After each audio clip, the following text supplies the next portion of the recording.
like, Eddie Murphy wouldn't be Eddie without Richard.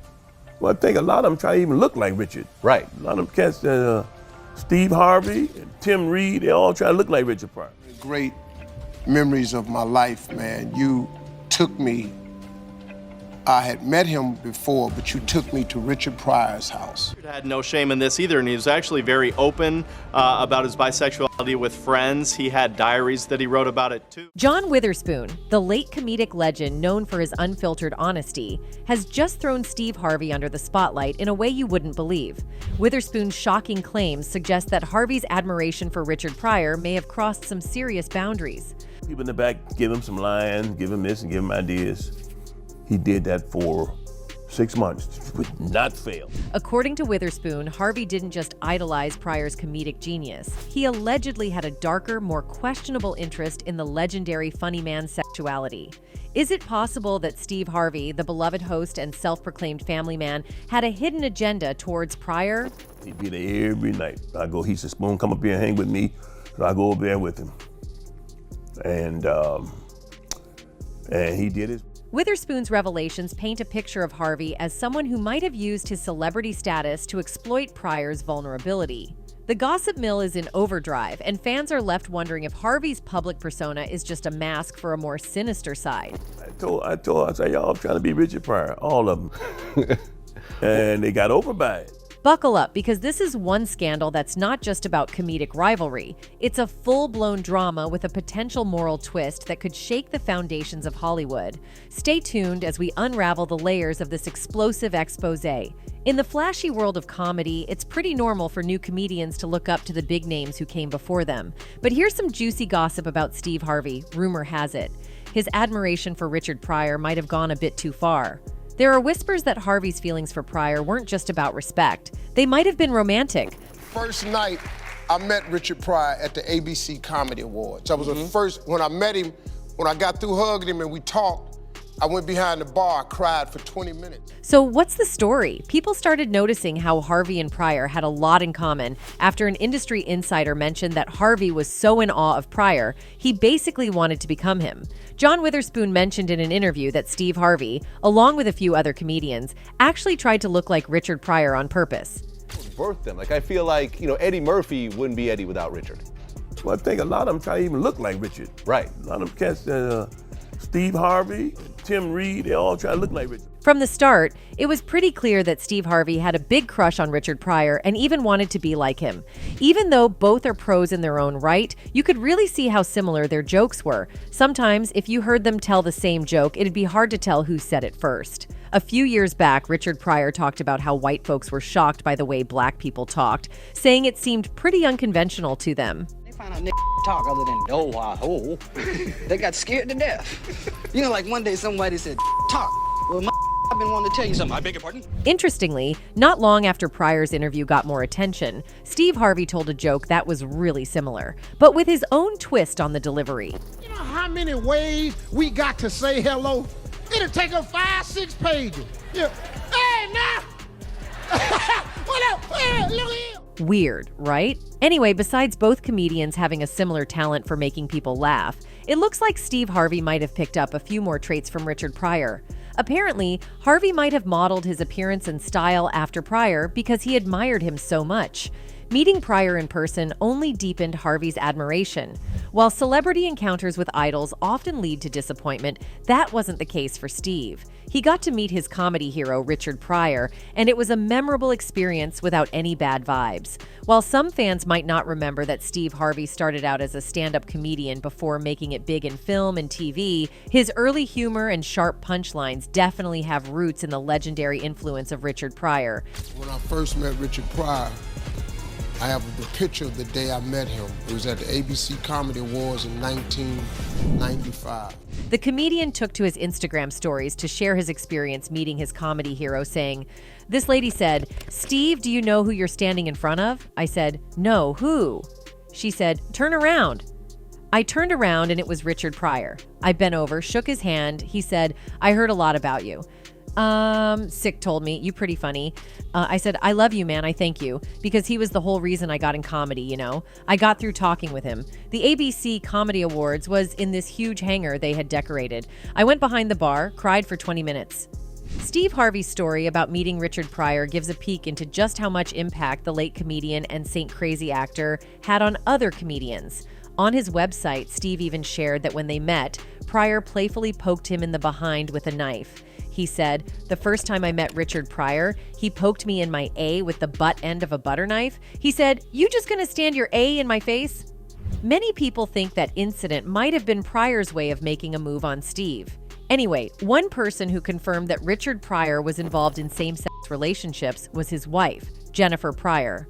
Many controversies started to lurk for Richard's controversies, and mainly his alleged relationship with Marlon Brando, which was reportedly later confirmed by Lee also. Say that he fucked everybody, men and women? Oh yeah, he banged everybody. He fucked everybody. Yeah, and then it came out he was banging the guy with the big dick in Cuba. That's right. The internet was abuzz with excitement when a new biography about Marlon Brando cast the iconic The Godfather actor in a fresh perspective, unveiling his unconventional romantic pursuits within the realm of Hollywood. The biography, titled Brandon Unzipped and authored by Darwin Porter, asserts that the Academy Award-winning actor, who identified as BS, had intimate relationships with various men in the industry. Speculations about Marlon Brando's HS relationships had long circulated, and the legendary actor eventually confirmed these aspects of his personal life. Brando was known not only for his connections with leading actresses of his time, but also for his unconventional romantic entanglements. Recently, veteran music producer Quincy Jones and comedian Richard Pryor's widow, Jennifer Lee, disclosed that Brando had been involved in a relationship with Pryor. Casually mentioned that Brando once had sex with Pryor as well as a couple other famous men. Speculations regarding Marlon Brando's bisexuality had been circulating for years, despite his remarkable achievements in becoming one of the finest actors of his generation. In fact, in 1976, Brando spoke out about his sexuality and said, "Homosexuality is so much in fashion, it no longer makes news. Like a large number of men, I too have had homosexual experiences, and I am not ashamed." So, was Marlon Brando gay with Richard? Brando openly acknowledged having both heterosexual and homosexual relationships throughout his lengthy and unpredictable career in Hollywood. Recent interviews with veteran music producer Quincy Jones and comedian Richard Pryor's widow, Jennifer Lee, have once again brought the spotlight onto his complex and diverse S. It's a surprise, he said. We went straight to the Comedy Store, and he got on stage. When he got on stage and I saw what he did. Ever since Quincy Jones first alleged in 2018 that Richard Pryor and Marlon Brando had a sexual relationship back in the day, the internet has been ablaze trying to determine if the music icon was being facetious or letting the world in on a decades-long secret. But with confirmations and denials coming from both Pryor and Brando's family members, the mystery is only continuing to grow.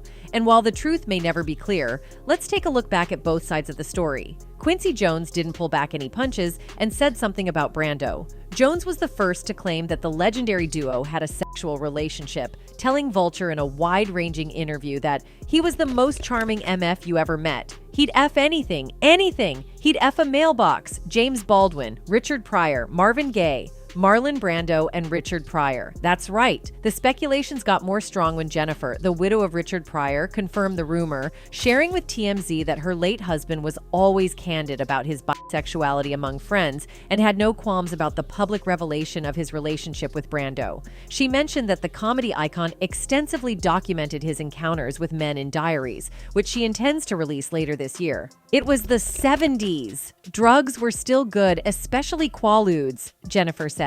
If you did enough cocaine, you'd a radiator and send it flowers in the morning. She also noted that she thinks Pryor would be having a good laugh if he heard Jones had spread the news. During the world premiere screening of the documentary I Am Richard Pryor at South by Southwest, Jennifer Lee Pryor, who was married to the actor-comedian Richard Pryor twice, mentioned that her late husband had no shame about his affair with actor Marlon Brando. It was kind of surprising how open she was, but she said Richard had no shame in this either, and he was actually very... She also kind of said that, you know what, it was the 70s, that's when the drugs were still good, a lot of Quaaludes. Jennifer also revealed that Richard had a dalliance with a transgender woman, but his interest waned remained after she underwent gender confirmation surgery. She also noted that his stand-up routines often delved into his encounters with men. These guys were artists, so they were more than willing to experiment with different things, and she said he'd be laughing if he heard that report came out today. During a 1977 gay rights benefit show at the Hollywood Bowl, he openly stated, "I have sucked a D." However, he later grew hostile toward the audience, pointing out the lack of black attendees and highlighting the differences in the challenges faced by blacks in the LGBTQI+ community. He used offensive language to discuss the racial tensions, mentioning the N-word and the F-word, and criticized gay individuals for their alleged racial prejudice, contrasting their activities on Hollywood Boulevard with the racial unrest occurring in Los Angeles' Watts neighborhood. While the words were delivered angrily, Jennifer said she understood Richard's point. He was admitting that, hey, I'm kind of one of you, not necessarily one of you, but I know the party, I know what happens. I'm down, she told the Beast. Shortly after these revelations, Rain, the daughter of Richard Pryor, and his second wife, Shelley Bonus, vehemently denied the alleged affair. She expressed her feelings in an impassioned Facebook post, strongly criticizing both Quincy Jones and Pryor's widow, referring to them as bottom feeders. All you who touted faux news and preach about wanting blacks to be represented in a great light and then posted Q's interview are irrelevant and full of your own BS, Rain wrote. Q was once a brilliant music producer who was losing his mind and decided to garner publicity for himself with a sensationalized interview. And because y'all think and equate fame and money with decency, you ate it up like thirsty dogs as he spewed out a lie about my father who's not here to defend himself.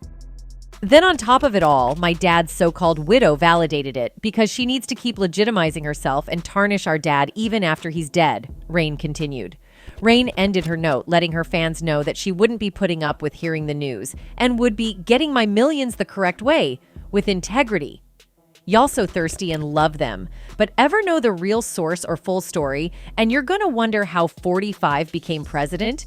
Wake up, she wrote. So read this. I don't need you as a fan or a friend. I don't need anyone in my life that thinks a sensationalized interview is relevant and incredibly well done, Rain added. People who lie or share information to raise themselves up are bottom feeders no matter how much money or influence they have. Wrong is still wrong. GITFO.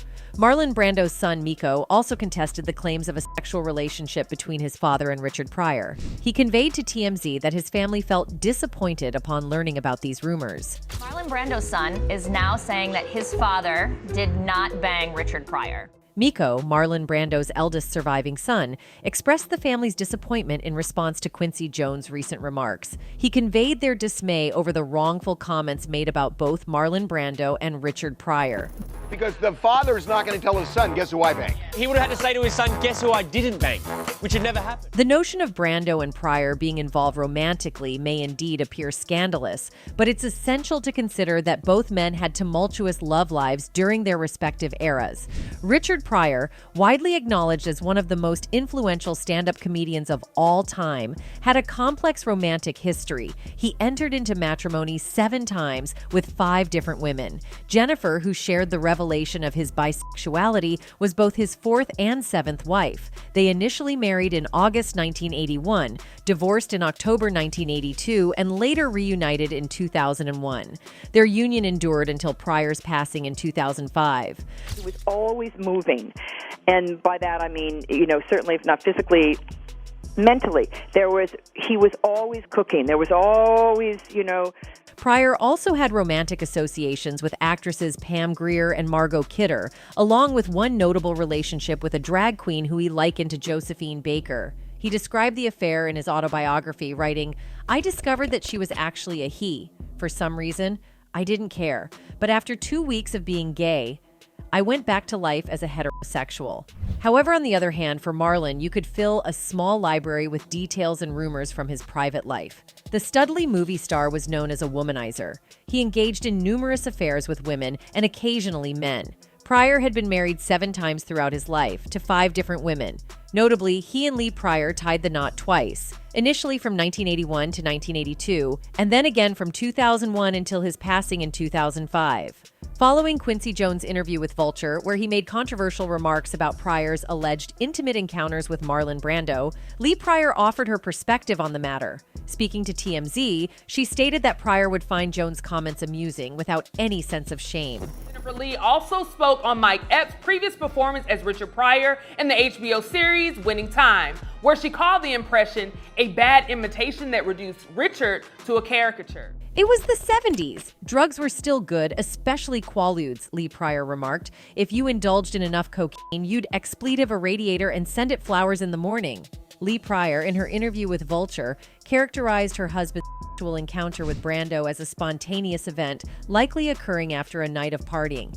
She revealed that Richard's diaries, which she intended to publish, documented his bisexual experiences in a nuanced and profound manner.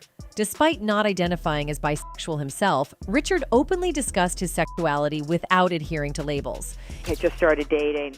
And one night we were out in Hollywood, and we had been to the one of those discos, a candy store or Jack's or one of those places. In a separate interview with People in 2019, amidst the release of the documentary I Am Richard Pryor, Lee Pryor described the interaction between Pryor and Brando not as an affair, but rather a dalliance.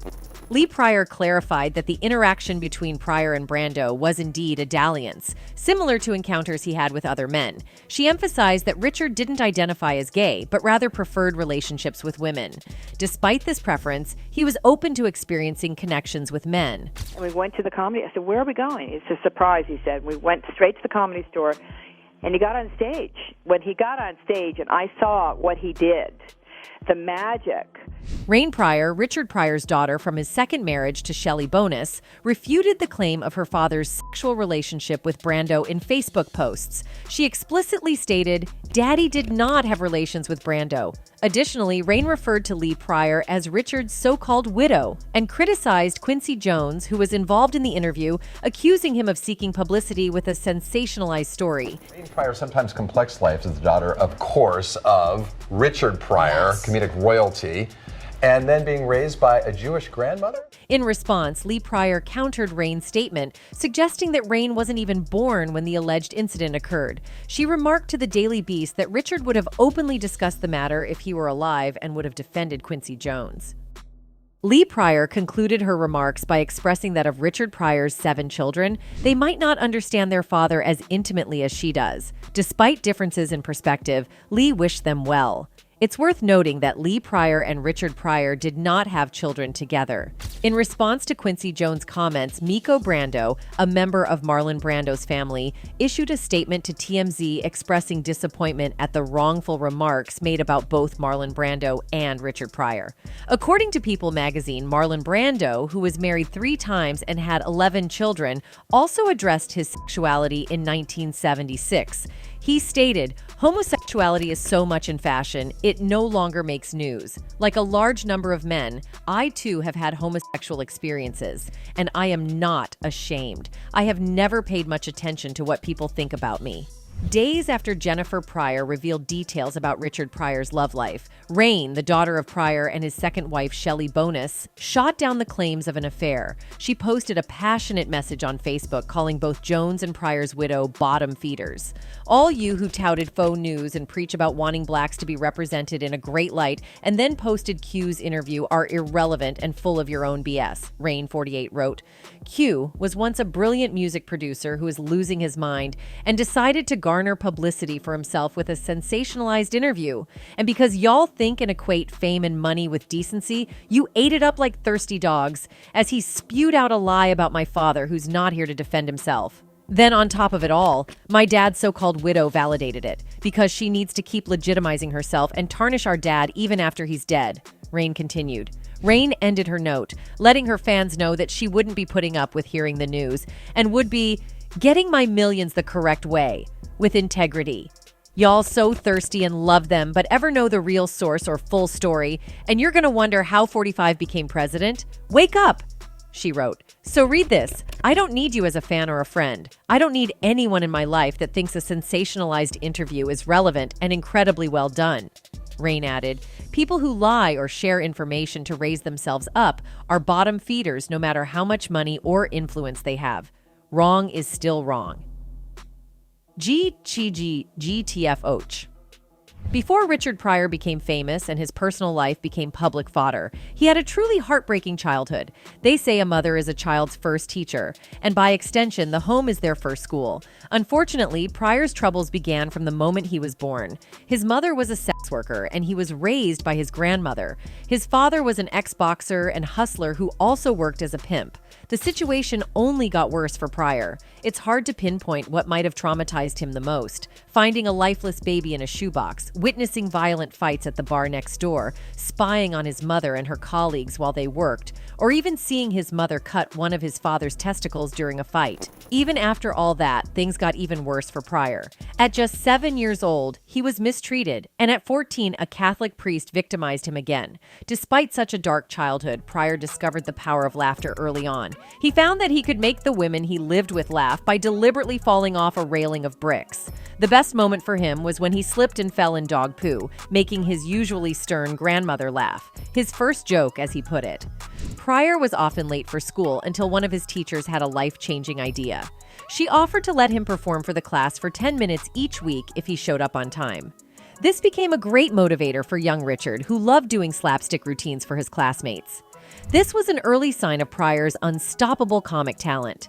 When he was just 10 years old, his mother abandoned him. Some sources say she left when he was as young as 5, and that she had to leave because her husband abused her so badly. In the end, it was Pryor's tough grandmother who stepped up to care for him. Being the class clown helped Pryor realize his love for performing. Luckily, a local director cast him in a community center performance of Rumpelstiltskin. This director was like a fairy godmother, spotting Pryor's talent and encouraging him to believe in himself. Unfortunately, these happy times didn't last long. As if Pryor's life wasn't already full of upheavals, his ex-girlfriend got pregnant and gave birth to their child in 1957. Pryor's comedy facilitated collective introspection, promoting unity through shared laughter rather than division. His decision to stick it to the man marked a turning point in his life, transforming him from just an entertainer into a cultural commentator.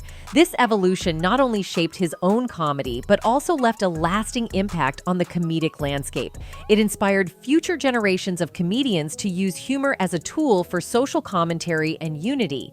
The turning point in Pryor's career, marking his shift from a clown persona to a more profound philosopher and crusader, came with his role in the movie The Toy.